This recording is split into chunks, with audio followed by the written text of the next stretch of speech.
Otep à tous, bien-aimés frères et sœurs. Que va-t-il se passer? Où va le monde? Est-ce qu'on aura un peu la paix dans ce monde?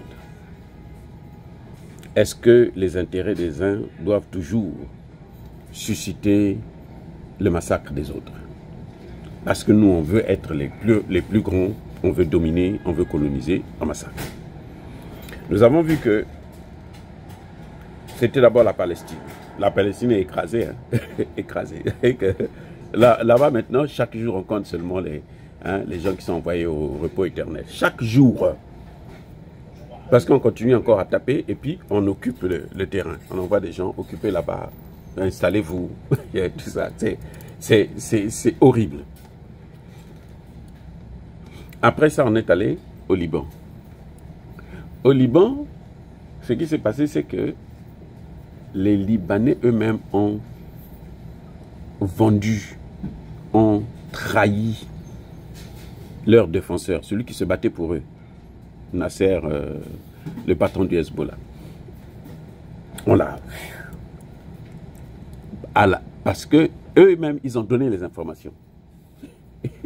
Et on leur avait promis la paix. Oh, vous serez en paix. Maintenant, au moment où je vous parle, on fait que les bombarder encore tous les jours. Ils n'ont plus de défenseurs. Ils n'ont plus rien. C'est ça les vraies négociations. Les négociations occidentales, c'est ça. On négocie, vous vous calmez, vous donnez tout ce que vous avez, et puis vous êtes vulnérable. Maintenant, ils viennent vous écraser. Et puis on vous demande, taisez-vous. Et la communauté internationale n'a pas le droit de critiquer, n'a pas le droit. On dit, nous avons le droit de porter des frappes préventives pour éviter que demain, nous, on puisse être en danger. Nous devrons déjà aujourd'hui, là, taper. Et puis on tape. Et donc, le Liban est en train de payer tout ce qu'il a commis comme erreur, les Libanais eux-mêmes. Et puis ils viennent en Afrique, là. Ils veulent maintenant venir s'installer en Afrique, prendre le continent africain. Ça ne se fera pas. On va les renvoyer. Le moment venu, on va les renvoyer. Bref, après le Liban, on est allé en Syrie. Au moment où je vous parle, il y a une partie de la Syrie qui est prise. Le terreau qui est à la tête, là, c'est leur homme. Donc, ils sont, on le présente, on le salue, Trump le rencontre, tout le monde, c'est la fête avec lui. Jusqu'à ce que on occupe tout. Parce que là, maintenant, Israël n'a plus de couverture, de paravent. Et donc, après, c'est quoi?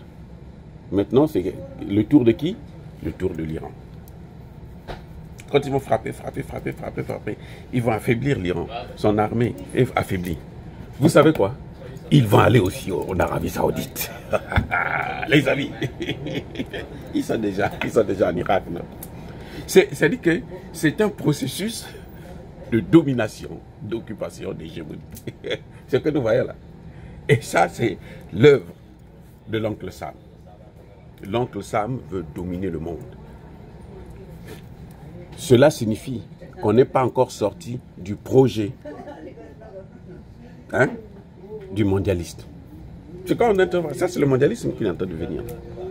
Ils ont déjà l'Irak, ils ont l'Arabie Saoudite, on discute parce que l'Arabie Saoudite a les moyens. C'est elle qui finance la plupart des opérations où on va massacrer les autres là. On va massacrer les Libanais, comment tu parles, pas les Libanais, plutôt les Libyens, les Irakiens et tout. C'est l'Arabie Saoudite.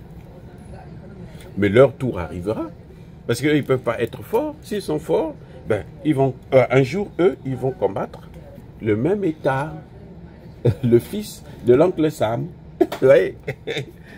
Oui, donc, ça dit que c'est là où, je vais dire, les Arabes là ont un problème. Eux, quand il s'agit des Noirs, ils deviennent, mais ce sont des, ils sortent les muscles, ils sont, alors que nous, on ne leur a jamais rien fait. Nous, on ne leur a jamais fait la guerre.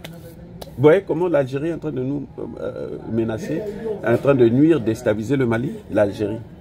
Le Mali n'a jamais rien fait à l'Algérie de mal. Au contraire. Bref, ce que vous êtes en train de voir là, ça ne va pas s'arrêter en Iran. Si les Arabes pensent que ça va s'arrêter en Iran, ils se trompent. Tous les pays arabes là, ils vont occuper ça. Ils vont les dominer, ils vont les coloniser, ils vont les prendre en esclavage. L'oncle Sam est déterminé. Maintenant, là, nous souhaitons seulement que la Russie et la Chine résistent. Ce n'est que là qu'on pourra les arrêter. Sinon, vous allez voir ce qui va se passer. Les amis, c'est terrible comment on est en train d'aller vers... C'est la guerre entre le monde multipolaire et le monde unipolaire. Oui. Mais ce qui se passe, c'est qu'ils font tout pour séparer. C'est pour ça que vous avez vu que Trump a tissé des liens avec la Russie pour que la Russie soit un peu réticent, quoi. Elle ne rentre pas trop dedans. Et puis bon, maintenant on lui a sacrifié l'Ukraine et tout pour qu'elle sacrifie aussi l'Iran. Mais est-ce que la Chine aussi va le faire? C'est là la vraie question. Si la Chine le fait, c'est fini pour l'Iran. Les amis, soyez bénis.